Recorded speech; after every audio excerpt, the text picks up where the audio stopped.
Bonjour à tous. Alors aujourd'hui, un petit exo sur les complexes. C'est du programme de MathExpert.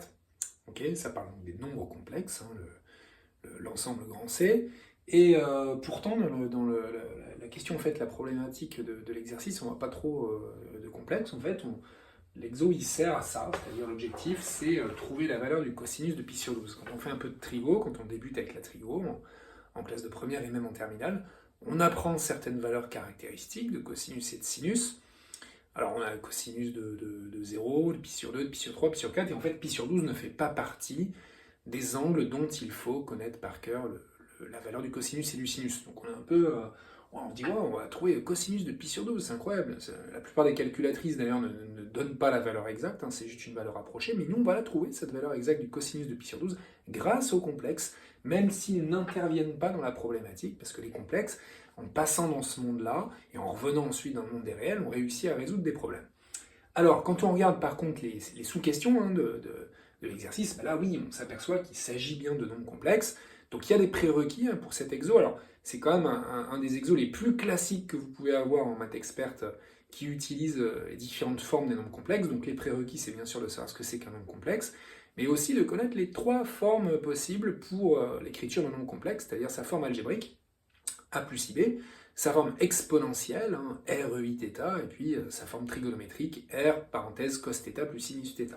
Donc si vous savez ça, si vous avez appris un peu à jongler entre ces trois formes-là, alors on peut y aller sur cet exo qui va mélanger de la technique calculatoire, hein, savoir passer d'une forme à l'autre, et puis aussi quand même un peu de raisonnement, un peu de compréhension sur ce qu'on est en train de faire. Là, le pi sur 12 là, qui sort de nulle part, la trigo, bon, il va falloir réfléchir un tout petit peu. Ok?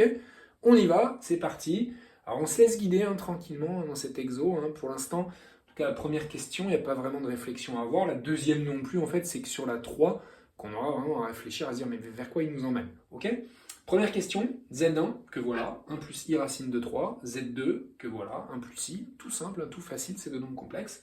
Il faut les mettre sous la forme exponentielle. Ok, alors je vais pouvoir virer tout ça, ok, pour avoir un peu plus de place. Et puis on va écrire Z1 et Z2, on va essayer de les écrire sous leur forme exponentielle. On va commencer par Z1. Okay. Alors Z1, c'était 1 plus i racine de 3. Voilà, parti. 1 plus i racine de 3 pour Z1. Et puis le but, ça va être d'essayer de mettre ça sous la forme exponentielle. Et la forme exponentielle, c'est quelque chose qui s'écrit comme ça. r(i(θ) avec un r qui est un réel positif. Et puis, θ, c'est un angle, c'est un argument, hein, et puis lui, c'est un réel aussi, on va essayer de le positionner entre moins pi et pi, ok. Donc il y a une petite formule pour ça, qu'on va pas redémontrer ici. Il faut d'abord calculer ce fameux R, qui est le module, d'accord, et le module, hein, qui se note comme ça, hein, avec des barres de valeur absolue, qui chez les complexes s'appelle module. Et pour le calculer, on fait racine de a carré plus b carré, en ayant préalablement bien identifié qui est a et qui est b. Donc ici, voilà, on a une forme algébrique, hein, 1 plus i racine de 3, hein, de type a plus ib, donc le petit a c'est 1, le petit b c'est racine de 3, et non pas i racine de 3. Donc quand on applique la formule du module, hein, qui vient du théorème de Pythagore, racine de a carré plus b carré, ça va me donner ici racine de 1 au carré plus racine de 3 au carré. Et ça fait racine de 1 plus 3, c'est-à-dire racine de 4, c'est-à-dire 2. Voilà le module de Z1. Ok. Bon, ensuite, il faut trouver le θ, hein, c'est-à-dire argument de Z1. Alors pour ça, pareil, hein, petite formule, hein, toute simple, hein, on sait que l'argument de Z1, si on note θ, on a deux petites relations qu'on peut écrire comme ça. Hein. θ va être déterminé par la valeur de son cosinus et la valeur de son sinus. Donc la valeur de son cosinus, ça va être petit a sur r, qu'on vient de calculer. Le petit a, c'était 1. R, on vient de le calculer, c'est 2. Et le sinus, c'est petit b sur r, c'est-à-dire racine de 3 sur 2. Voilà. Et ce petit système d'équations doit nous permettre de trouver une valeur unique pour θ, compris entre moins pi et pi. En fait, il y en a plein des valeurs possibles pour θ, mais si on sort de l'intervalle moins pi pi, on a besoin de ce qu'on appelle une mesure principale. Donc là, il faut faire un petit peu de trigo. Bon, c'est pas bien dur parce que ce couple-là, vous avez l'habitude de le voir si vous avez déjà fait un peu de trigo. Hein. 1 demi racine de 3 sur 2, hein. Ouais, c'est des valeurs qui parlent, ça, d'accord. Alors comment les retrouver? En fait, on cherche un angle dont le cosinus vaut 1 demi, donc abscisse 1 demi, et dont l'ordonnée vaut racine de 3 sur 2. Cet angle-là, il s'agit de l'angle pi sur 3. Donc, grâz à ça, on en déduit que θ, c'est pi sur 3 modulo de pi. Et si je me restreins à l'intervalle moins pi, bah, je suis bien sur pi sur 3. Conclusion, Z1, j'ai trouvé R, j'ai trouvé θ. Z1, c'est 2 exponentielles de i pi sur 3. Voilà, super. On a réussi à écrire Z1 sous sa forme exponentielle. Alors, regardez ce que je vais faire. Ben, je vais à côté écrire la valeur de Z1. Voilà. Et donc, j'ai à disposition désormais, dans cet exo, Z1 sous deux formes possibles. Sa forme algébrique ici, sa forme exponentielle ici. Super, parfait. On va pouvoir faire la même chose pour Z2. Donc, je vais juste aller modifier ici mon petit 1 qui va se transformer en petit 2. OK. Et puis, à l'intérieur de ma petite formule du module, ben, je vais juste changer les valeurs. On se rappelle que Z2, c'était 1 plus I. Donc là, quand je vais aller calculer mon module de Z2, ça va me donner racine de 1 au carré plus 1 au carré. OK? Racine de 1 au carré plus 1 au carré. Pourquoi? Parce que 1 plus I, c'est 1 plus 1I. Un petit A, c'est 1. Petit B, c'est 1. Et ça me fait racine de 2. Donc ça, c'est le module de Z2. C'est-à-dire, c'est le petit R de Z2. Hein? OK? Maintenant, il me faut le θ. Hein, j'aurais pu appeler θ2. Hein? OK? Ben, je vais faire comme tout à l'heure. Je vais aller utiliser mes petites formules A sur R, B sur R. Petit a ici, c'est 1, donc ça me donne 1 sur R qui est racine de 2. Et puis ici, bah aussi 1 sur racine de 2, parce que le petit b, comme le petit a, il vaut 1. Bah, 1 tous les deux. Et puis là, je suis un peu plus embêté, parce qu'en fait, ces deux valeurs, je ne les vois pas dans mes tableaux de trigo. Hein. Voilà, j'ai 1 demi, j'ai racine de 2 sur 2, j'ai racine de 3 sur 2.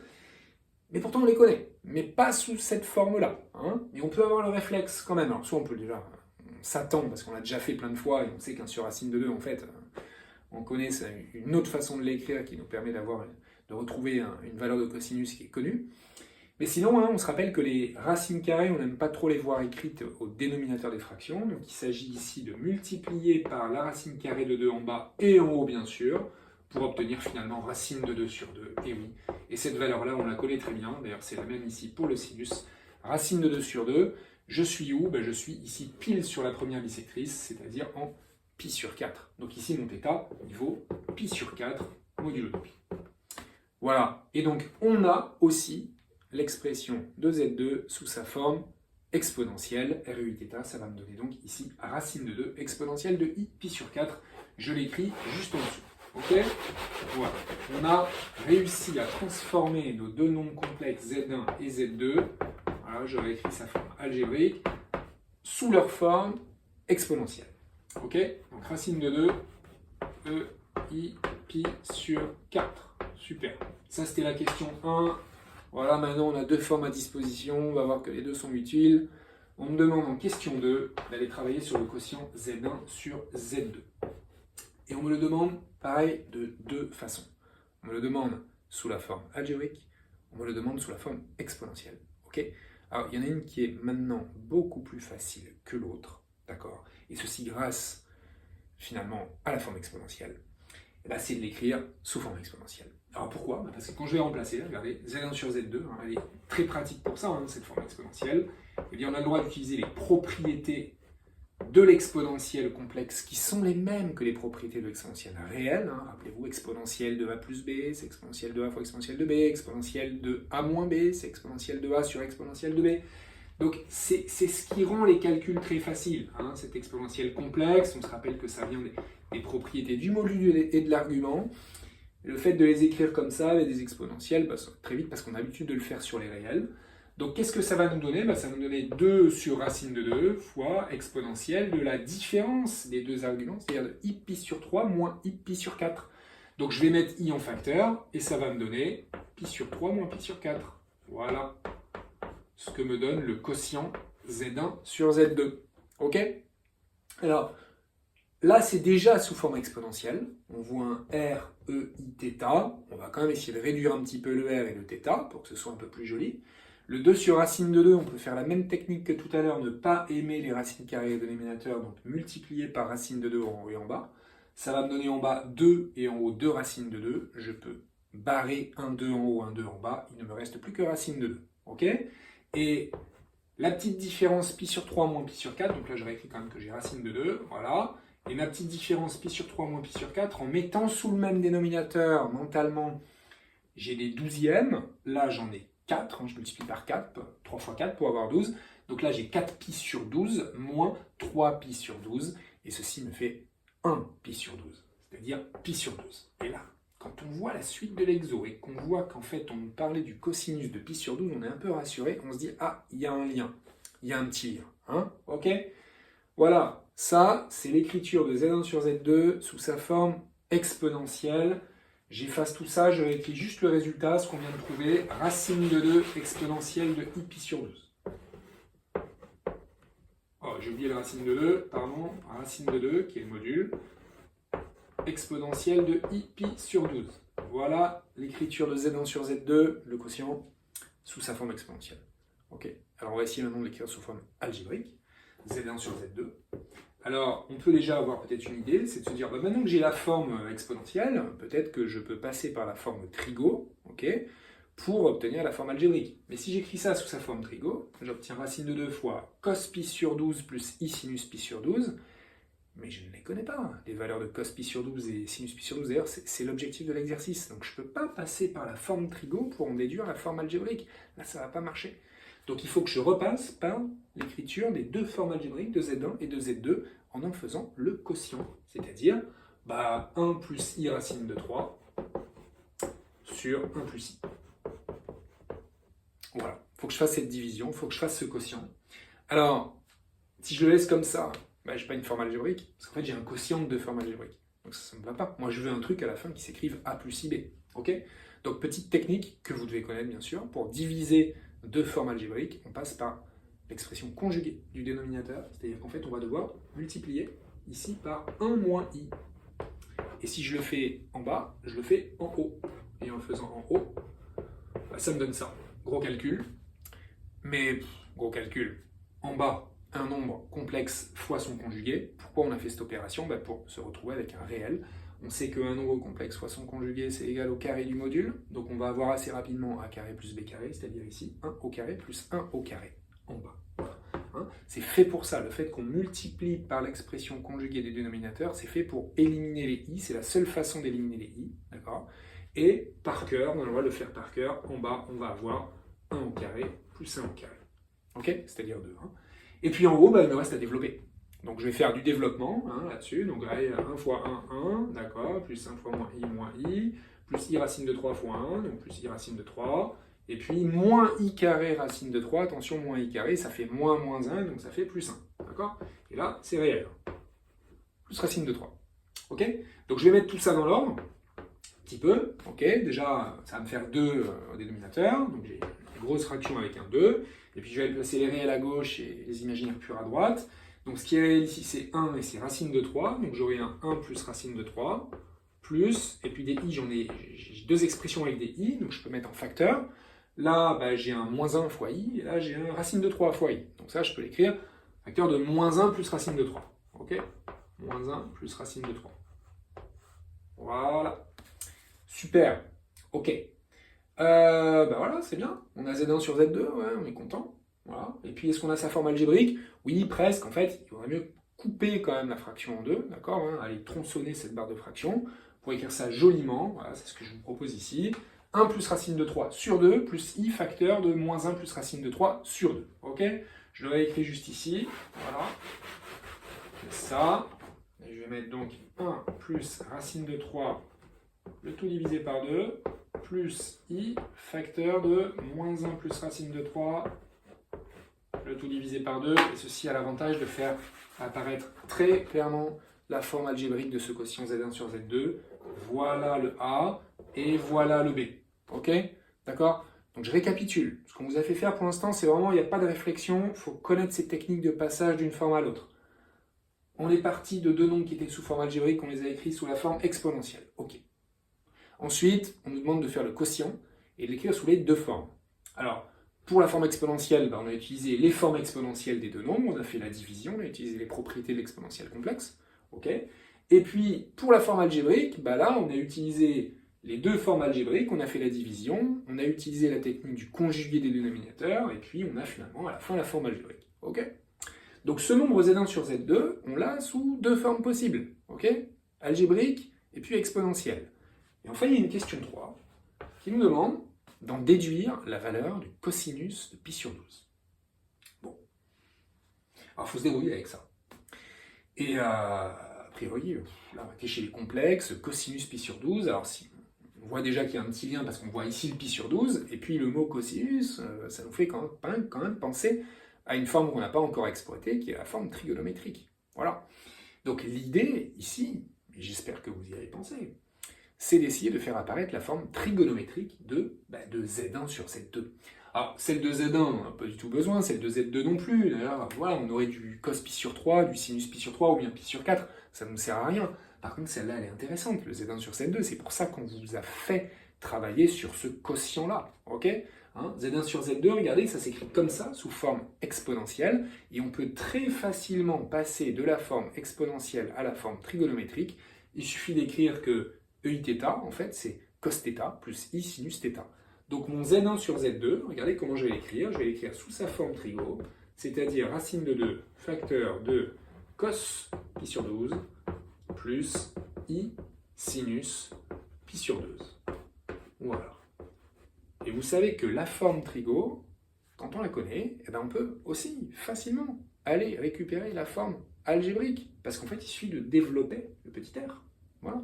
Je fais une distribution ici, je distribue mon racine de 2. Donc j'obtiens racine de 2 cos pi sur 12 plus I racine de 2 sinus pi sur 12. Voilà. Alors ça, on ne le demande pas. Ok? C'est vous qui devez le comprendre. Okay, et pourquoi finalement j'ai développé? Mais pourquoi ça? Mais parce que ici, en fait, je me dirige vers la forme algébrique. Okay, et d'ailleurs, je pourrais dire que ça, c'est une forme algébrique. Regardez, ça, c'est le A. Okay, c'est un réel. Hein, plus I. Et ça, c'est le B. Voilà. A plus IB. Par contre, je m'arrête là. Parce que ça, je ne connais pas. Okay, et ça, je ne connais pas non plus. Mais alors, pourquoi je fais ça? Mais je fais ça parce que la forme algébrique de Z1 sur Z2, en fait, je la connais déjà. J'en ai une autre expression, qui d'ailleurs est beaucoup moins embêtante que celle-là, parce qu'elle ne traîne pas de cosinus et de sinus d'angles dont je ne connais pas les valeurs de cosinus et de sinus. Regardez, c'est ce que j'ai écrit là. Ça, c'est la forme algébrique. La vraie, la jolie, même si les nombres sont un peu moches. Ok? Donc regardez bien ce qui se passe ici. J'ai réussi finalement à écrire la forme algébrique de Z1 sur Z2 de deux façons possibles. Je l'ai écrite comme ça. Voilà. Mais je l'ai aussi écrite comme ça. Et en fait, non seulement c'est le même nombre, Z1 sur Z2, mais en plus c'est la même forme, forme algébrique. Et on sait que deux nombres complexes, s'ils sont égaux, ils ont la même forme algébrique. Ok? Réciproquement, s'ils ont la même forme algébrique, ils sont égaux. Il n'y a pas deux nombres différents qui pourraient avoir la même forme algébrique. Ok? Unicité de la forme algébrique d'un nombre complexe. Alors, conclusion, c'est que ce petit a là, c'est le même que ce petit a. Ok? Et ce petit b, là, c'est le même que ce petit b. Conclusion, ce truc que j'ai encadré, c'est la même chose que ça. Ça va me donner une équation.